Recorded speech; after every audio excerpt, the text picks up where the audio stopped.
What's up? What's up? What's up, everybody? What's up, everybody? What's up, everybody? Yo, how's y'all day going? It's another episode, man. It's the 131st, no, 32nd, 132nd episode of the In Your Face show. And I'm here, you like it and I love it too. And I'm here, man, with a cool friend. He's an author. He's an award-winning author. And he's just great at what he does, He's a boss at what he does, you know what I'm saying? And he's just great at what he does, Mr. Bobby Nash. Oh, thank you so much for having me. 132 episodes. Yes, Congratulations. sir. Yes, How sir. how Thank long you. how Thank long how long have you been doing the show? you. Going on 2 years, going on a year Awesome. and a half. Yeah, a Very year and nice. a half. Congratulations. And thank you. Hey, man, I'm doing as many shows as I possibly can because I'm trying to pass my goal of 200 shows. I'm on your ass, 200. I'm on your ass. Nice. But, I will accomplish my goal. So that'll be But a this is, big celebration when you hit 200, right? well, I dabbled a little bit. Yeah. Yeah, could be, Yeah. but I just think that the 200 episode, that's just a little small goal that I'm working on. But the big goal is to get to 1,000 episodes, and the big goal is to get seen by the people and bring the Yeah. message to the people. Yeah. But you have it's a great way of going about it. I'm sorry, I know I just No, kind of go hijacked the ahead. Say thread what here, you. but it's that's kind of the way I approach my business. Mm-hmm. You don't just look for your one goal. You look for small attainable goals to Mm-hmm. get you to that. Mm-hmm. So 200 is step one, 300, then whatever to get there. But yeah, and Yeah. then celebrate those goals as you get them. That's the way to do it. Yeah. Yeah. That's because see, a lot of the goals that I have is it's just small goals at this moment for the show because, like I said, I'm taking my time with it. The big goals I'm gonna eventually get to. The big goals I already obtained. You know what I mean? The big goals is getting the shows up and running each day or each time I have a guest and everything. And the big thing is about that those are the big goals. Those are getting the episodes out every day or every other day or every time I have a guest. And because like I said, everybody that I bring on are handpicked. You know what I'm saying? They are basically people that I, want to get out, and not everybody gets that. See, I always was taught everybody has something to say, but not everybody is meant to be heard. You know what I mean? Hmm. And for the simple fact is that, you know, as a talk show host, as a podcaster, I have a voice, and I'm showing people, giving people the chance to have a voice as well, and to give and to put themselves out there in a professional manner, so that they all can get their eyes on them. Hmm. You know what I'm saying? And the show is this show brings a lot out of you, and I love the show. I love the show. I love doing what I do. You know what I mean? It's been hard times, it's been good times, it's been bad times, but you know, these times it's all about the process. Yeah. It's all about the Loving process what for you me. do. Yeah, loving what you do helps a lot. Yes. I love the energy. I love the rush that I get. I love the people that I talk to. Um, you win some friends and you gain some friends and you lose some friends in this business. And it's not for the faint of heart. You have to have a good judge of character. You have to be able to be quick on your feet Hmm. because you never know when you may get that opportunity or that person to interview. Just like this was a short period of time, so Right, you right. never know. You got to be quick on your feet. You got to be quick. Yep. Put the broadcast out, bang, bang, bang, bang, bang. And you can't be late. You can't be. And so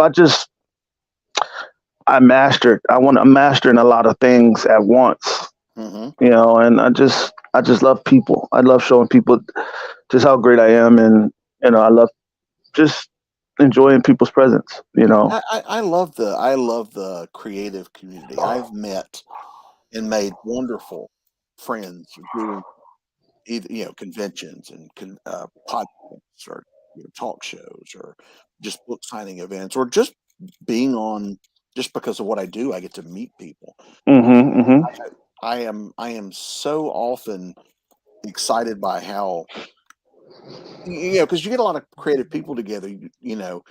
It could easily become this competition thing, so we're all against each other. But I don't Right. see that as much. Mostly, I see it's people coming together because we all have a love of this creative process that we're in, and it Mm-hmm. becomes more of a community than anything else. And I love that. I love that there are people that we can just call up or contact and go, hey, I got a question, or hey, how do you do this, or yes, I love that. I love the fact that we're part of this community of creative people that are working hard to do creative things that we love.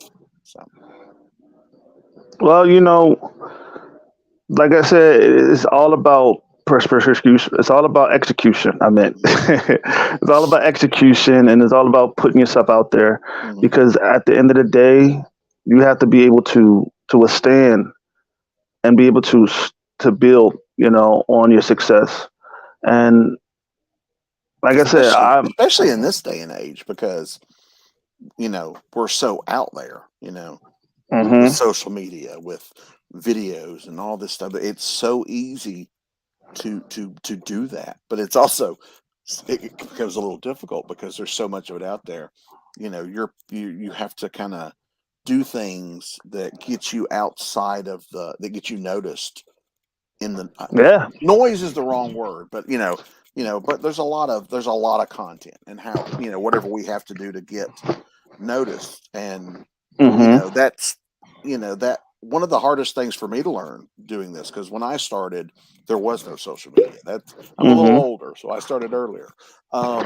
So back then it was you did the work, and the work spoke for itself, and it still Uh. does. But I also have to you know I have to not just sell Bobby's books, I have to sell Bobby the writer. And Hmm. that is a part of my brand, and so we find ourselves doing that. It's you're not just promoting your show. Hello, Catherine. Hi, Catherine. You're not just promoting your show, you're promoting yourself, you're promoting your friends, there's a lot to that, that has changed with the advent of social media, and certainly the immediacy of interconnectivity. Like doing a live show like Hmm. this, and we only talked about doing it like what, less than an hour ago. Hmm. So Yeah. yeah, the fact that this came together live this quickly and we're off and running, it's amazing. Well, see, to be honest with you, I'm used to doing spirit at the time, short time situations. I'm used to that. I'm used to like being on podcasts where I don't get a long period of time to talk about what I want to talk about. And I've learned. I've been on many, many, many, many shows, and I didn't get, and on those type of shows, I didn't get as much time. I got like 5 minutes, 5 seconds, 10 minutes, 20 minutes, 15 minutes, 5 seconds, and those shows where I just got talked over and didn't get the time chance to even speak, or to get it all out. Hmm. But it was times where I was able to get it out quick, bang, bang, bang, Yeah. bang, bang. And you have to be able to memorize what you're going to say on these shows and memorize everything, and get it all down. Hmm.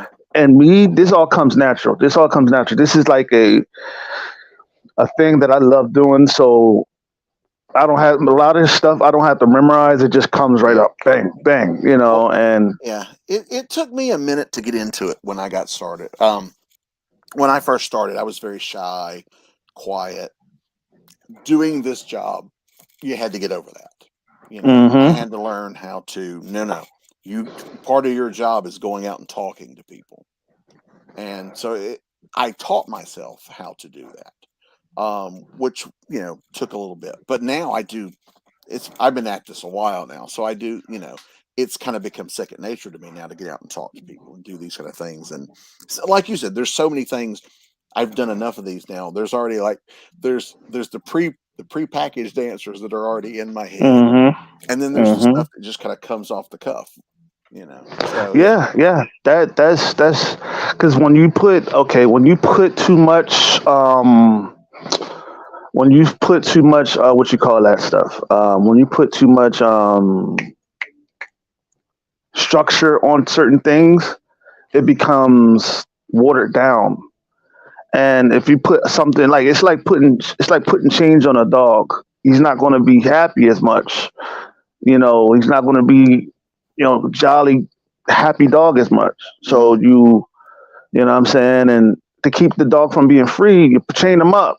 He's not going to like that. And the fact is that that's like that's like keeping your creative freedom and keeping you happy, and making you feel like, oh, I got to go through that, I got to work with that. Nah, and working with a script is not, to me, it's not fun. You know what I mean? It's not something that I partake, on that.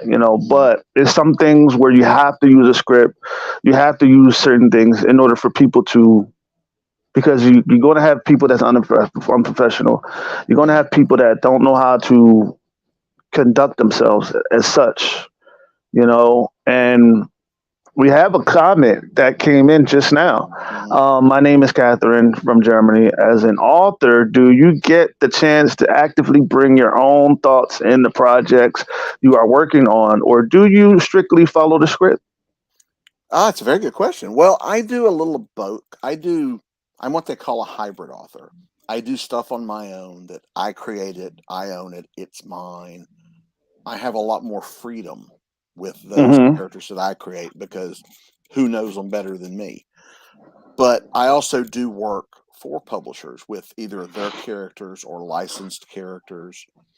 And there's a lot of freedom in everything you do. But when you're doing, say, for example, you're working on Zorro, Mm-hmm. I already know there are certain things I can't do. Zorro can't Okay. lose an arm. You know, I can't kill Mm-hmm. Zorro. I can't radically change that character.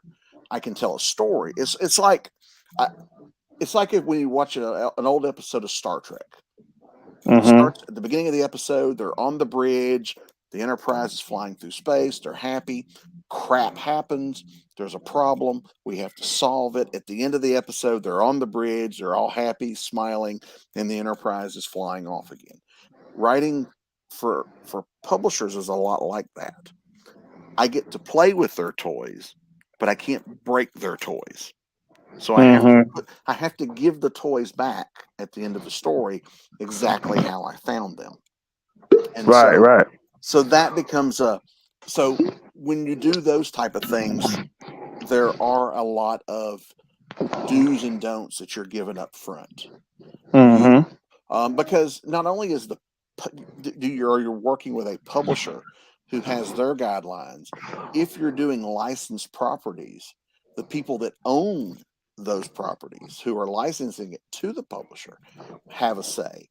And Mm-hmm. sometimes you can be told you can't do something for reasons like, well, you can't do this Zorro story because not because it's not a good idea, but we're in the process of making a Zorro TV show, and that's a story we're doing there, so you can't do that. Mm-hmm. That kind of thing. So there's a lot of freedom, but there's also, if you're depending on what kind of work you're doing, there can be, guidelines that you have to follow.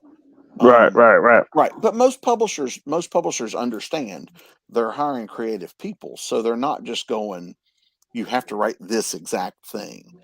Right. They're giving you the do's and don'ts, and you, as the creator, as the writer, kind of have to. The challenge becomes coming up with a story, a good story, an interesting story, hopefully an original story that still fits those parameters. And so sometimes that's a challenge that actually makes it more fun because I can't do the I can't go this easy route. This would be an Mm-hmm. easy story to tell. Well, I can't tell that story. They've said, they don't want any stories of this. Okay. So what story can I tell? And as a writer, that becomes a bit of a challenge, which actually kind of makes it a little more fun for me because Mm. I have to be creative. And so, Mhm. so yeah, so it depends on what you're doing. And then, you know, depending on the property as well, some properties have more strict guidelines than others. Right. Zorro, the guidelines are there, but they're not as strict as if you were, say, writing Star Wars. Right. Right. Right. Which it's a little more, corporate, Difficult. a little. Well, there's just more. There's more guidelines because because whereas Zorro is not, there's not 12 Zorro TV shows happening at one time, two movies, a couple comics. Whereas Star Wars, there's what, 4 or 5 shows, movies. There's all that you have to work within the guidelines of what they're doing for those. So it can be a little more restrictive in terms of what you can and can't do. But that going in, it's not a surprise. You don't write a story and then turn it in and go, you can't do that. It doesn't get that far. You know all this stuff up front, and then you give them a pitch that says, here's the story I'd like to tell, and Right. it's usually a page or two. Here's the story. And they'll then go, yeah, you can do that, or well, we can't do this because we're using it here, or no, we don't want Zorro to go through this, or so but all that up front. So Mhm. the restrictiveness it doesn't come in once you're writing it. It's at the beginning. You know what you can and can't do. I hope that answers Right. your question. Hey, it could answer the question. You know what I mean? Hey, it answers the question to Yeah, but now, me. but now with the stuff that I create myself, Mhm. there's a lot more freedom to go, I need to kill this character. Okay, they're gone.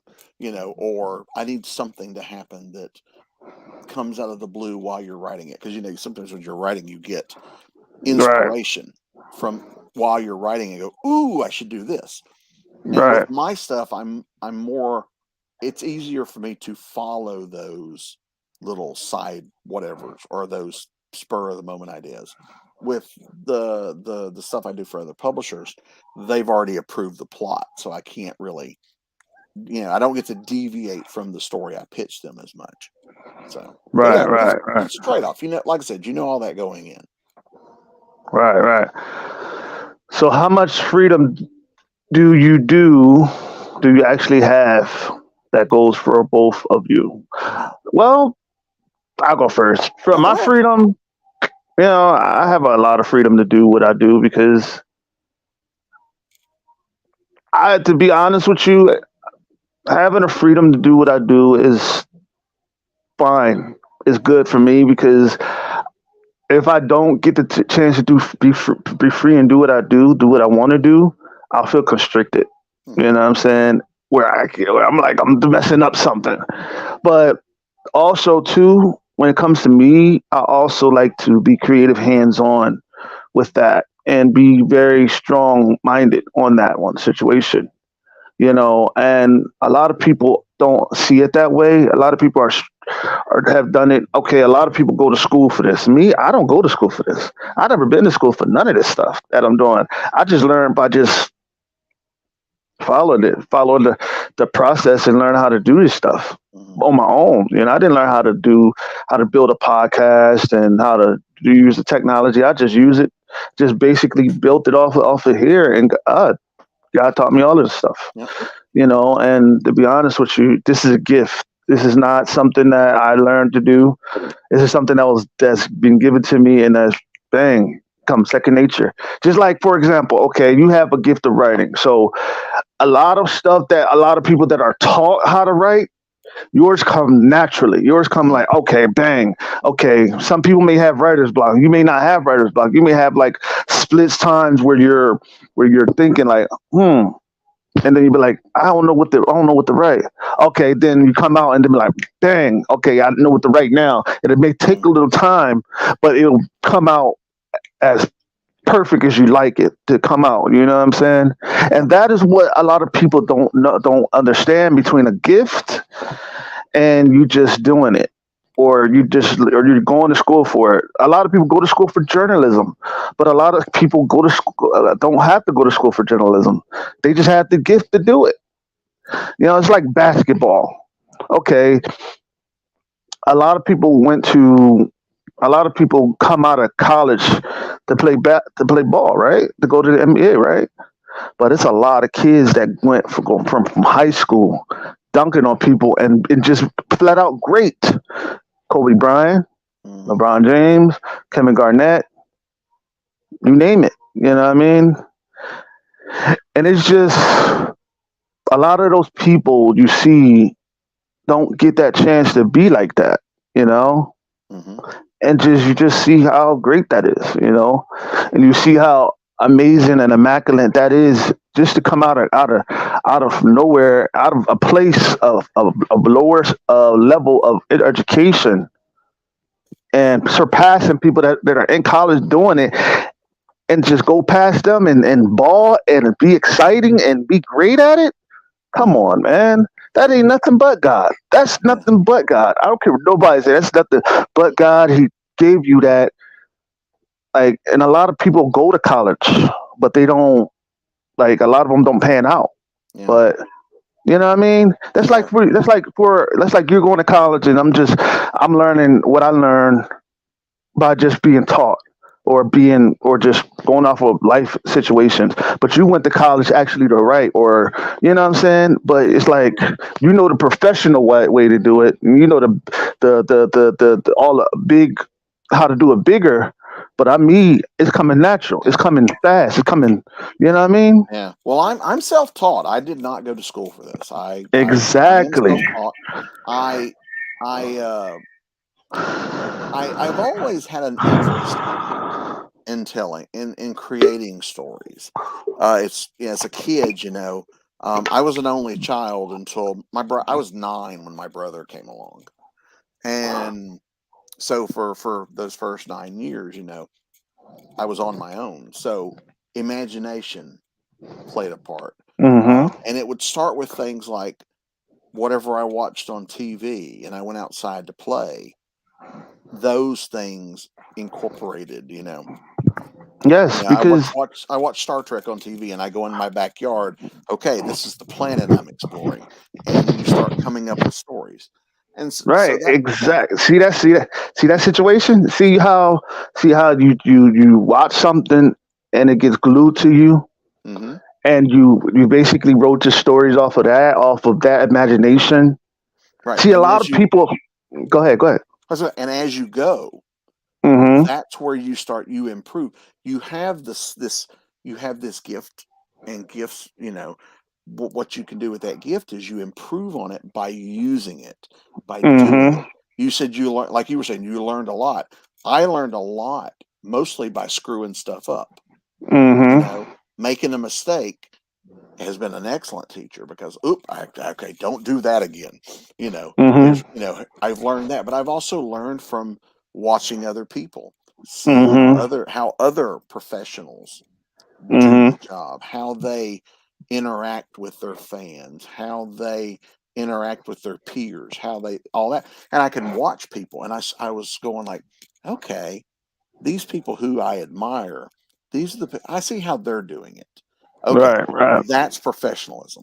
And you kind of start learning. And you can learn from seeing people that do it the opposite way too. You can see something, okay, I don't want to be that guy. I don't like what they're doing, so I don't want to do that. Mm-hmm. So you learn a lot from watching, from learning. You take in this information, this experience from everywhere, and seeing how other people do it. You want to be a writer, look at other writers and go, which writers do I like or do I admire? And you look at them and go, oh, okay. Sorry, I talk with my hands. Oh, Mm-hmm. I see what they do. I see what they're doing. Why are they doing that? And you learn. Mm-hmm. I'm sure before you started podcast, or even after, you look at other podcasts, see what they're doing, Mm-hmm. see how they're doing it, see how Yeah. your guests are talking, or how, Mm-hmm. we're always learning. I mean, Mm-hmm. it never really stops, because we I'm always meeting new people. And it's Mm-hmm. different things you learn. Not only is it how to act professional, sometimes I learn writing tricks. Oh, Mm-hmm. this writer does this thing awesome. Man, I'm going to study what they're doing and see if I can improve how I write action scenes or whatever, because this author does it excellently. Let me see how Mm-hmm. they're doing it, and you're learning, you're taking in what they're doing, and you're learning from it and going forward. Like I said, I taught myself how to be outgoing. I taught myself how to, not be shy, to be able to talk to people, that to talk in front of Mm-hmm. a crowd, like it's just a little easier. I mean, yes, we have an audience and we're talking here, but I am alone in my office, you know. But I've done conventions where I'm on a panel in front of a room with 500 people, and the Bobby that started back in, writing in the, way back when, couldn't have done that. But I've taught myself, I've learned Mm-hmm. new skills as we go forward that have helped make me be able to do that. And yeah, so Well, yeah, yeah, and I think, I know she asked about our freedom, the freedom that we have, and I think that is our freedom to be able to learn to take plan on. our own destinies. Mm-hmm. This is what I want to do. How do I get there? So you have we each made a decision at one point in our life. This is what I want to do, and then you then set goals that move you down the path toward that goal. Mm-hmm. And and also, Catherine, when it comes to writing, one of the one of the greatest freedoms is that you can say no. Not Mm-hmm. every, I because I do work on my own, like I said, and for publishers. I have turned down jobs because I'm not the right guy for it. You know, Mm. that's just because I don't want to do bad work. And so sometimes I'll be offered stuff, and I'm just like, I'm not the guy for this. It's I just know I'm not up to that one. That's not, either I don't have an interest in it, or it's a certain genre that's just not my forte, that kind of thing. So knowing that about yourself, and knowing what you can and can't do, uh, can make a huge difference. Right, right, right, right.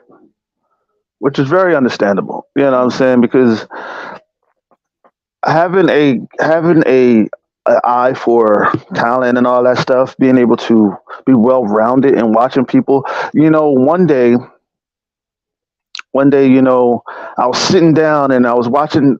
I was playing basketball, right, and I was watching, you know, people play on the court. And I was talking to a guy that was an older guy, and I said, how do I get better at playing ball? You know what I'm saying? He was like, sometimes planning a game is not good, but sitting out and watching the game develop, it slows down for you, and you're learning. Mhm. You're learning by what you're watching, by what you're saying. You know what I'm saying? By what you're seeing, not saying, by what you're seeing.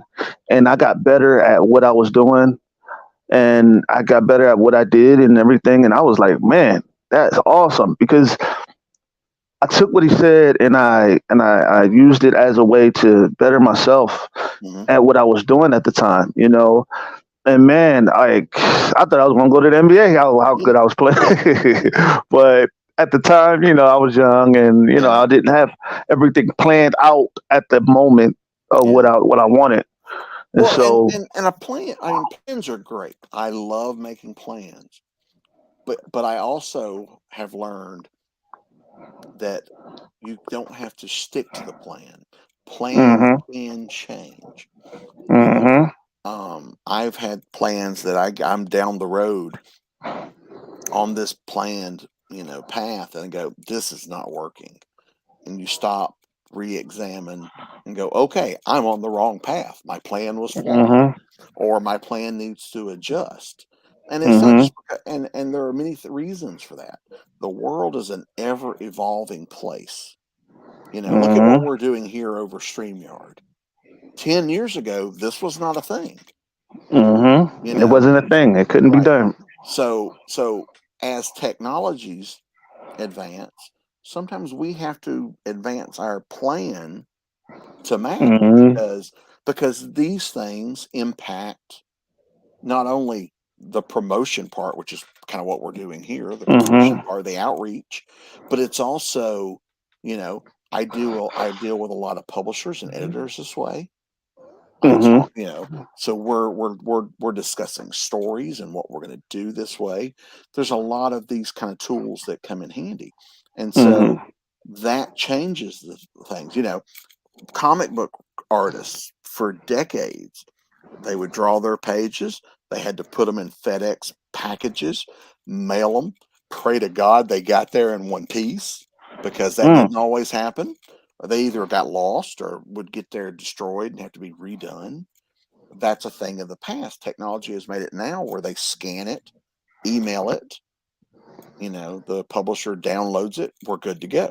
These technologies have helped, and with the business. So we have to be able to alter our path or our trajectory or whatever, because the road is not straight. There's Mhm. always twists and turns. Publishing is not the same as it was when I started. When I started this, the do-it-yourself, print on demand, and all that, it was there, but it wasn't acceptable to readers. If they found out that you did it yourself, then they would look at you like, "Oh, so you're a writer that can't get hired by a real publisher. Okay, you're a failed Mhm. you're a failed writer. Great. Okay." Whereas now, if you do stuff on your own and you self-publish it and you put it out, it is almost celebrated because you have taken control of your destiny. You have Mhm. you have put in this effort. You have, and it is more celebrated and more accepted. So, but that's a change in, because when I started, Mhm. the idea of self-publishing anything wasn't there because it wasn't worth it. It wasn't worth the hassle.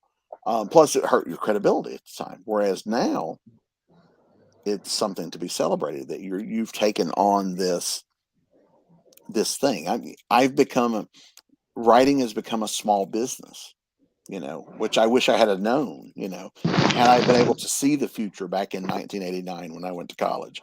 And Mhm. uh, I would have taken more business classes because, back then to be a writer, you had to write something, submit it, hope an agent or a publisher liked it, and you were Mhm. in it. And Mhm. that is not, to this day, that is not an easy route to take. Hell yeah, because man, dealing with publishers and dealing with having to write through over your stuff, turn it into a JPEG, turn it this, turn it that, and I'm like, oh my god, because oh my goodness, like I've dealt with those before. I hate it, I hate it Yeah, but it because is. I mean, it's part of the business, and I mean, you kind of understand it, and I understand it from the publisher side too. I mean, publishers are inundated with hmm stories and samples and submissions, and I get it. It's tough, but on my side, it's frustrating because I'm like, I have over 160 published stories over the years, and I still can't find an agent because every agent I've submitted something to says you're not it we can't sell this. It's not sellable. And so I'll just damn, go find a publisher to sell it to. Um, but it's one of those things. That's their job is it's what they can sell. It's not that the work's bad. They just don't it's not what they do. that's And so because see a lot of that stuff too. A lot of agents are into making money off of you, and well, I mean, if but they can't, that's how they do it. I mean, they only get paid when you get paid. right, Agents and only make money when they sell something. So yeah. yeah, and see, and a lot of people don't understand, man. Having an agent, I hate. To me, sometimes I hate going through agents to talk to the client. Oh my god, like dealing with the agent is like, oh man, it's like hitting your head across the brick wall because you have to tell them, well, this and that, and that, and this and that, and this, and they don't understand it. Like, okay, well, this and that, and that, and this. All right, well, understand. Yeah, it's Yeah. so hard, Yeah, but we put a lot of our business puts a lot of roadblocks in the way that we kind of have to work yes, through they and do. things. And they don't. It's not that being a writer and being a publisher, we get the little crumbs, I should say. It does feel that From way. Yeah, yeah. Yeah, It's yeah. When you're a starving writer and a publisher, when you just put your first stuff out, uh, you well, got it to is tough. be, I mean, well, it is huh? tough. I mean, and like I said, the business has changed. Even if you're working for a publisher, you as the writer, excuse me, you as the writer are still expected to do Mm-hmm. the vast bulk of the marketing and promotion. Mm-hmm. That is really something publishers do not do a lot of these days. Right.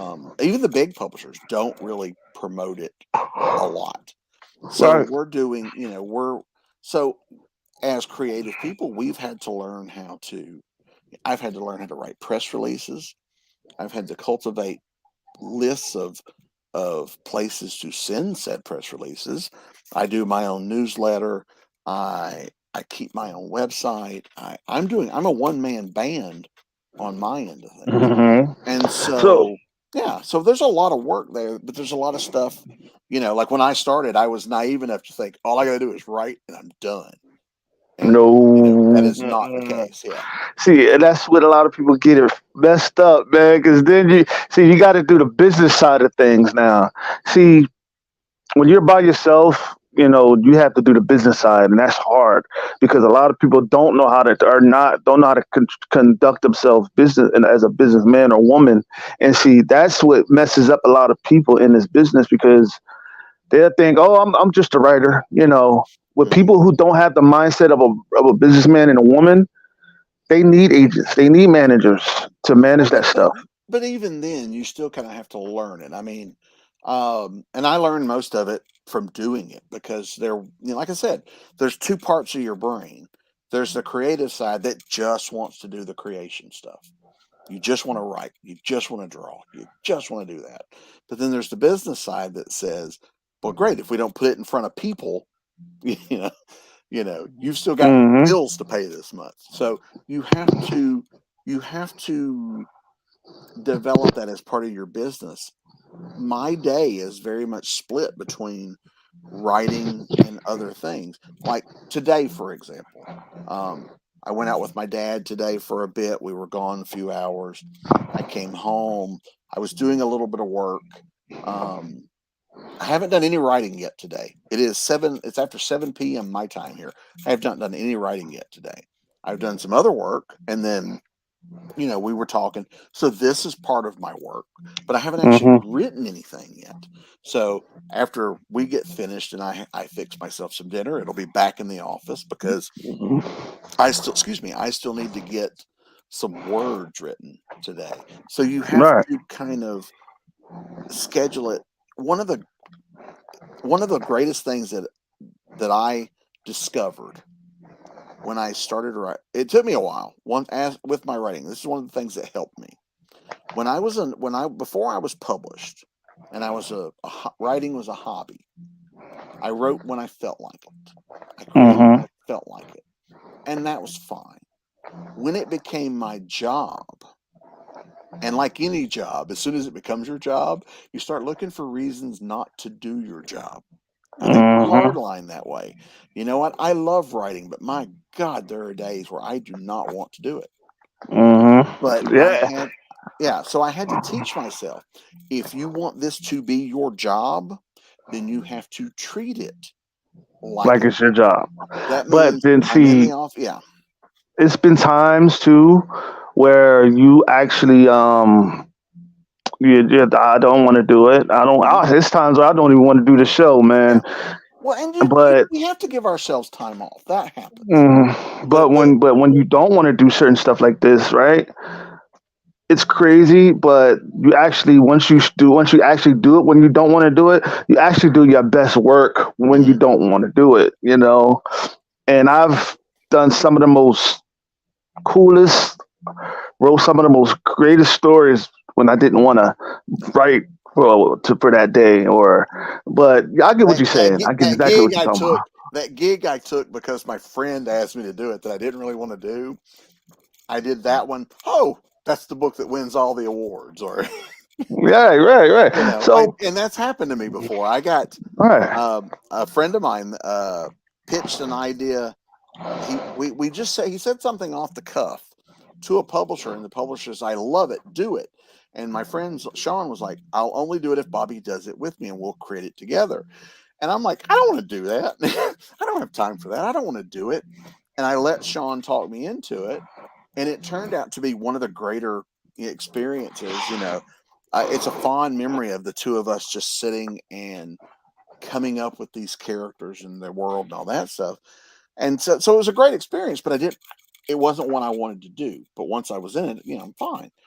And then it turns out we won all kinds of awards for the book. The book goes on to sell well. I mean, it was one of those weird things where, you know, I am my own worst enemy. There are days I don't feel like doing this, but if I can make myself sit down and start writing, then I'm fine. I'm in it, Right. ready to go, working In it to toward my win it, right? goal. Yeah, it's getting my butt in the chair, you know, getting here in the office, sitting down, closing the door, so there's no noise. I listen to music when I write, but because that kind of drowns out the noises from the rest of the house. Uh And so I'll put on a little music, which I end up like even tuning out. Like I have the XM radio here on the laptop, and I'll just huh. Mhm. pick a channel, click it, and usually something that's not. Um, I listen to either some like a classic rock or something that's not gonna it'll just kind of fade into the background, Mhm. something like that, or something like nothing too heavy because that'll pull you out of your creativity if it's too heavy. Mhm. So stuff that I can kind of just the music's there, I don't even notice it after a while, and I'm in the zone, and you just kind of go. But getting there sometimes that's where the hard work is Mhm. getting me started. Because there's an old joke I heard once, and I don't know who told it, but I heard this one time. It stuck with me, and it's like, okay, where the writer gets up every morning and goes, the writer goes, "I am a writer, so today I am going to write. But first, because we're always trying to find something else to do first. Right. How many times it's like, I need to work. Let me clean my office first, or I need to work. Mhm. Let me go see what's on YouTube. And those are Mhm. rabbit holes that 4 hours are gone before you realize you've Right. wasted 4 hours. So yeah, so I am my own worst enemy. Yeah. So okay, I got a question for your one of your books called Snow. Hmm. So tell us about Snow. Short Okay. period, short in a short story, or short, short. Yeah. So, Snow was another one of those that kind of came off the cuff. Okay. I had this idea in my head, which became the opening chapter of Snow. It was in my head, but I was thinking, nah, this is something that should be filmed. So I had no plans. It was just an idea in my head, and I have all these different ideas and character bits and bots and just floating around that I don't know what's ever going to happen with them. And so I get a friend of mine emailed me and says, "Hey, I'm working with this publisher. They're going to do these novellas, ebook novellas, and they're looking for series. Can we call you?" I'm like, "Sure." So I get a call like 5 minutes, after the email. There's a phone call. It says, "Great. What's your pitch?" And I'm like, okay. And I start grabbing stuff, out of the back of my brain, bits and pieces. And so that's where Snow came from. I pulled it out of thin air. And because I had just little slivers of ideas. And so I was grabbing pieces and slamming them together on the fly, like we were talking earlier, on the fly. You have to Mhm. kind On of the be fly. ready because you never know when that moment's going to happen. And Mhm. so I put this pitch together, and like I said, I've been doing this a while, so I kind of know how to do a pitch. And so I made the Mhm. pitch. They were like, "That sounds awesome." I didn't have the name Snow until the pitch. I mean, it came out of, you know, and so I basically the main bit of the pitch was, this is my love letter to the PI and cop shows of the 70s and 80s that I grew up loving, and books of that nature that I loved. Right, Magnum PI, the Rockford Files, that kind of stuff. Very action heavy, very character centric. Sometimes the characters were more important than the plot. In some Mm-hmm. cases, it's all about the character, and so that's how I pitched it. That's the kind of story. And so I created Snow and his buddies. Snow is a former undercover operative who retires after he is shot and left for dead on a South American airstrip. That's the opening chapter, so that's not much Mm-hmm. of a spoiler. That's on the back cover. Well, But that's a good, that's a yeah, good way to go about he that, yeah. So but he lives, obviously, because it would be a very Mm-hmm. short series if he didn't. He lives, and he has to kind of return to the real world. And he had left his life, like he walked off of his high school graduation, never went home, left the school, went and enlisted in the army and left, and has not been Mm. home in 12 years. His family, Wow. and so now he is returning, and he is now kind of having to reinsert himself into the lives of his family and friends, and he's still trying to find the guy that shot him, and he gets into other the family owns a security business, so he kind of gets into things with them. So they're very action heavy plots and character heavy books. And they're a novella series, so they're kind of short. I don't have one handy, but they're kind of short, short reads. They're novellas. So, and there's 6 of them so far. Hmm. There's 6 novellas, and each one has its own plot. It's a bigger story if you read all of them, but I do Mm-hmm. try to, I hate getting to the end of a novel and reading the words "to be continued." So I do Mm-hmm. wrap up a story in each, but then I tease the next one so we can kind of keep rolling into it. And Right. so, Right. yeah. So right now I'm working on book 7. And there's also 3 novella-sized collections of short stories that I and other writer friends of mine wrote with these characters. So a lot of that, thriller, action type of stories. So they're a lot of fun. I have a blast doing them, and excuse me, they won some awards, which is always nice, and and they're fun. And I mean, I'm gonna turn. I mean, if you guys can, oops, if you can see the poster there, that is the poster for basically the first 6 books, which we call Volume 1, and that's the poster that kind of puts something from each of the 6 books in one poster. And Jeffrey Hayes did that, and Jeffrey did the Jeffrey did the covers for the collected. We would every 3 novellas we will collect in a larger size collection. And Dennis Calero did the covers for the novellas, and then Jeffrey Hayes did the covers for the collected. And they're gorgeous, and I just have a ball doing them, and yeah, they're a lot of fun to write. Like I said, I get to blow stuff up and have car chases and gunfights and fist fights, and you know, you know, cool characters and crazy situations, and it's fun. It's the kind of stories I grew up reading and watching on TV, and yeah, I love them. Big fun. True that. True that. So, question for Chef Myers. I saw Chef Myers as well. Oh, Sheriff Myers. Sheriff Myers, sir. Yeah, Yeah, Sheriff yeah, Myers. Sorry about that. that's Sheriff okay. Myers. If he was a chef, that would make it a whole different series. Yeah. Yeah, that's Well, more of a that's yeah, sure. that's more of a mystery series. Sheriff Myers. I created this fictional town called Summersville in my first novel, Mm-hmm. called Evil Ways, which there's that.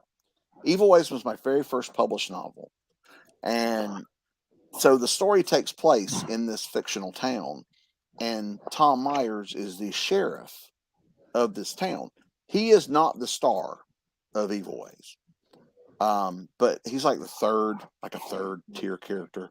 But he's there. He's important to the story, and so I wrote a second. I never intended to use them more than once, and then Mm-hmm. I wrote another novel called Deadly Games, which I needed a place out of Atlanta, a rural area, and my brain goes, "Hey, you just created this town, use it." And so it's like, okay, I'll do that. I just won't use any of the characters. I'll just use the location. But as I was writing the story, this little voice in the back of my head kept going, you know, this is where people would call the cops. And so Sheriff Myers eventually wound up in that book as well. Not the Mm. star, but he's in the book. And so the character just would not go away. The character stayed in the back of my brain going, hey, I'm still here. When do I get my own story? And I didn't really have a story for him until eventually I came up with this idea, and it says, okay, that's a Sheriff Myers story. And so now we have 2 novellas out. I'm working on the third now. I've got 2 more already loosely plotted. So, but it's one of those things where the character just would not leave me alone, and so keeps coming back up. And now he has his own book series where he is the True. star. And those are more mystery thrillers. True. Small True. town sheriff. Yeah. Mm. Mm. Okay. Dante's 10th. Okay. I was invited. And Snow and the Sheriff Myers books. I published those myself through Ben Books, which is my imprint, my Mm-hmm. indie press. Um, the Dante series. I was invited by Adam Messer, who's the publisher of Valhalla Books. I was invited to do a short story for a book called The Devil's Due. It's an Okay. anthology. It was an anthology. The central premise was whenever you make a deal with the devil, there's always a price to pay. And it didn't have to be literal devils. Like in some cases, it was you make a deal with a devil of a person, a bad person. Or so we Mm-hmm. had the stories ranged from different. And so whenever I work on an anthology, I try to think, okay, what are the most, what are the first few ideas that come to me, I just ignore them because if they came to me easy, somebody else has probably pitched something similar.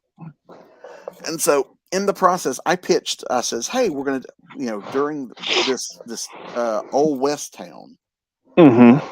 and we find out it's a boom town. They found silver and gold, and it's turned these paupers into land barons, and we find out that they made a deal because the guy that discovered it all, he was crawling through this part of the desert. He's about to die when he makes a deal that is like, if you get me out of here, and the very next thing, then he stumbles upon a gold, mine. Mm-hmm. Uh, and so I wrote this story called Dante's Tenth, just a short story for The Devil's Due. And it came out, and the book did well, and it was a lot of fun. The publisher calls me up later and says, "Do you have any more?" I'm like, "More what?" And he goes, "More stories in Dante." And I'm like, "Well, I hadn't thought about it. I just wrote the story and moved on." And he's like, "No, no, this is a book. This is a book series." And I'm like, "Okay, let me think." And I went and put some more ideas together. And so the first book released on its own is called Dante's Tenth, which has the story from the anthology plus 2 new stories that kind of build upon things happening in this town, which is it's Dante, Arizona. It's a small dust bowl of a town. Dante's Showdown is the novel that picks up after those events, and we see what's going on there. So we've got it's imagine if the show Deadwood had like monsters living there as well as people, and that kind of gives you the kind of setup for what Dante is like. And so I've written 2. Book 3 will be out next year, and I'm also doing a short story for them for another anthology that follows one of the characters from Dante. So yeah, so Mm-hmm. that was fun, but it was one of those things. It was a much like the snow thing. It was not a plan. It was one of those things where when a publisher comes up and says, "Hey, I want to publish your story. What do you got?" You find a way to come up with something, off the top of your head. And so, uh, yeah. So, and that's where trusting your characters helps, because if you get to know your characters, you can go, "Okay, what are you going to do now?"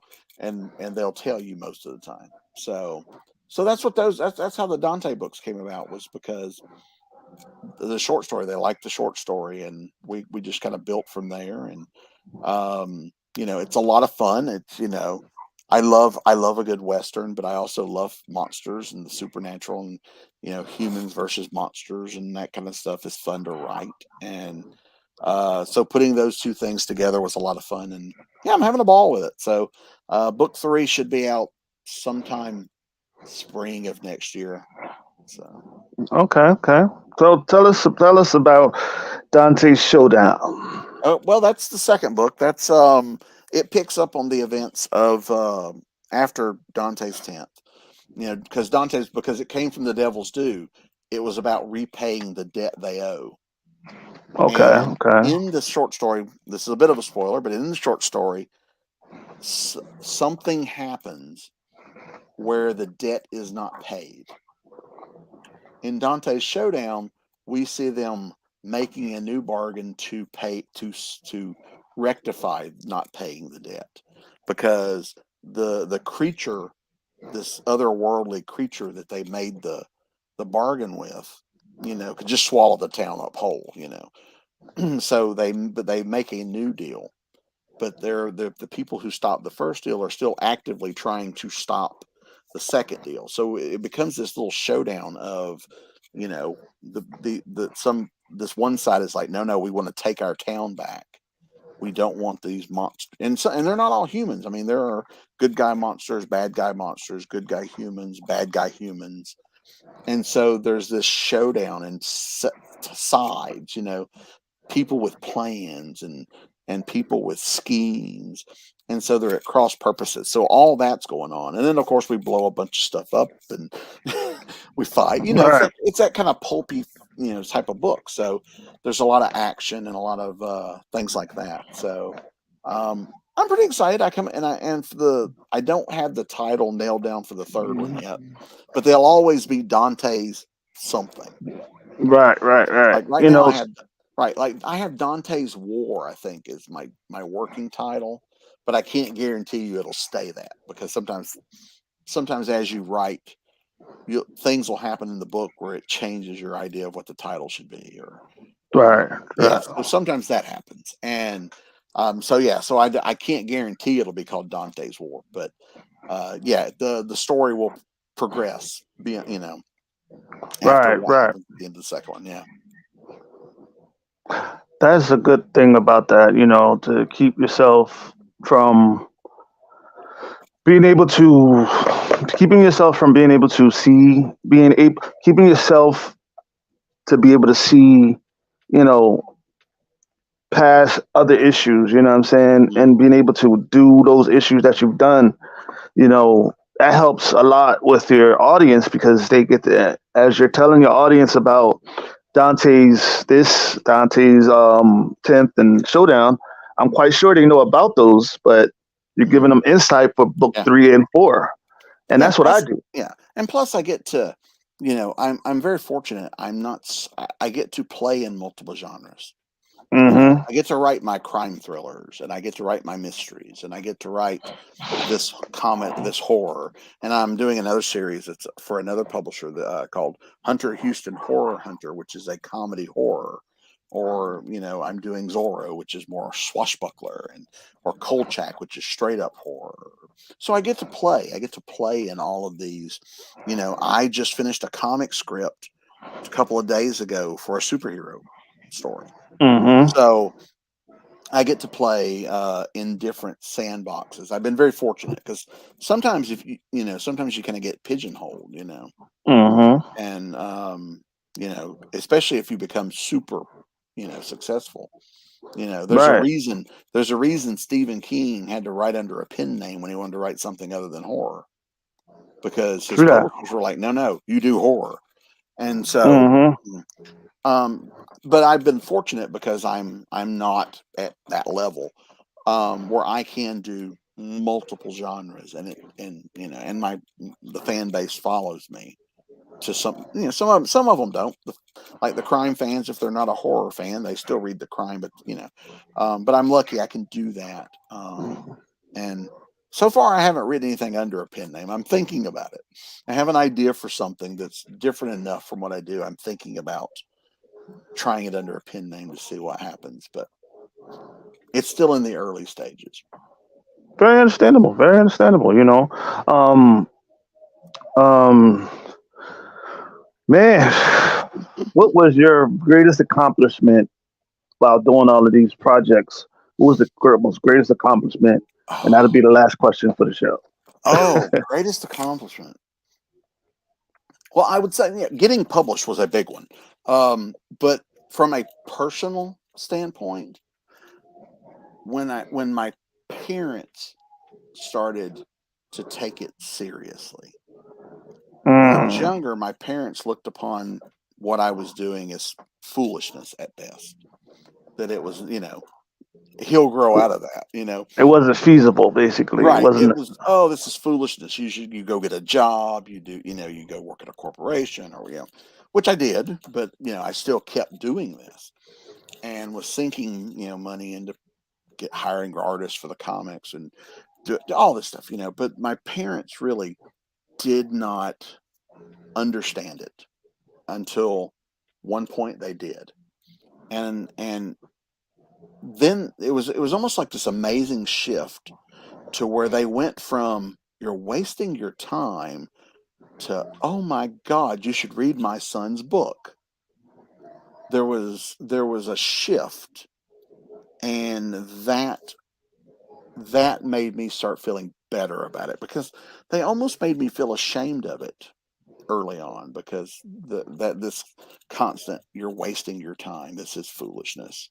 um you know get a real job, kid. Go out, get married, give us grandkids, that kind of thing. you know it took there was that shift in their understanding of what I was doing made me feel a little more comfortable in doing it. Very which understandable. helped me which helped me kind of get out and really push it more. So from a personal standpoint, that was the greatest. You know, getting my first book published, and I didn't publish it myself. It was it showed, the box of books showed up on my doorstep. I opened it up. You couldn't wipe the smile off my face. I mean, it was the coolest feeling to know that you've done stuff. To and there's others. I mean, there's other things. When people contact me and say they've read something of mine and they enjoyed it, or I get recognized because I also do a little acting, so sometimes I get recognized for that as well. And or people will recognize me, or they'll recognize my name. Probably the funniest one was someone said they found out my name and they were like, "Are you related to the writer?" I was like, "Yeah, we've met." Yeah, and but They don't yes, even know that's you. yeah. So and so yeah, so getting to do so those were probably the highlights. But I mean, there's been other stuff. I mean, I've gotten to meet some of the most incredible, wonderful people because of what I do. I've Mm, gotten to know, well, I met you through because I do what I thank do. you. I've Thank you. I've I've met I have lifelong like friends who will be with me until the day I die, and I met Right? them through what I do, or I met them because I was in a place because I do what I do. And so that's been the extra bonus, is getting to know people, getting to Hmm. making friends, making connections, becoming part of this community, getting to know people. That has been a wonderful bonus that, I didn't know would happen. And it's always awesome when it does. And I've met wonderful people. So that's a nice bonus. It's a surreal situation, when you get to Mm, meet people that understand and know what you do, that enjoys what you do. And mm, it's a difference between having a fan and a follower, because you have fans that follows your work, but mm, they're not invested in a person. yeah. They're Or just invested in the work. Yeah. Or the strange ones, people who I grew up reading their work as a kid. I read their books, or Hmm. I've seen them in movies and TV shows, and I'm a fan. And now we're friends. Or they come up Hmm. and say, or they'll say, "Hey, I read your book," and I'm like, "I'm sorry, what?" you know, how are you reading my book? Because it's one of those weird things because they're people too. They like to read, but because, I grew up enjoying their books, and now suddenly they're talking to me not as a fan of their books, but as a peer, another writer. That is an awesome feeling, and it's one that, Yeah, young Bobby never expected. I don't know what I expected, but it's not what it's a lot more work.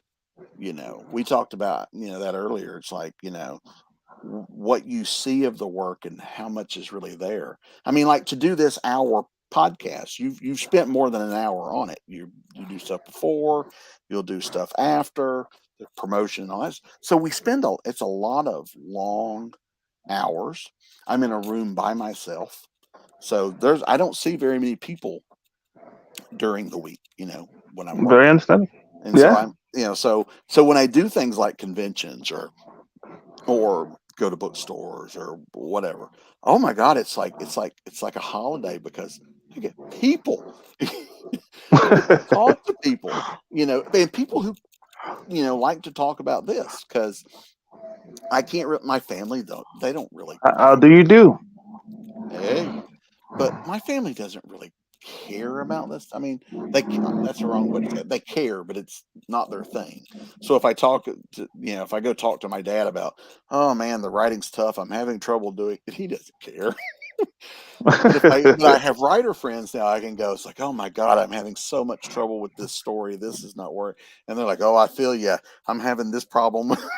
And so there's Hmm. people that understand. You have that common frame of reference, and so being able to get out and hang out with those people, and and just kind of kick back, and we can talk about these things, and it's fun. That has been the great bonus of doing all this, is meeting all those people. Hey, what's up all the way out there in Japan? Thank Well, y'all for thank all my you. show is getting out there in Japan. I see y'all Right. loving the show, man. I keep telling people it's getting out there. I keep telling people, And we had one from Germany earlier, right? We had yeah. yeah.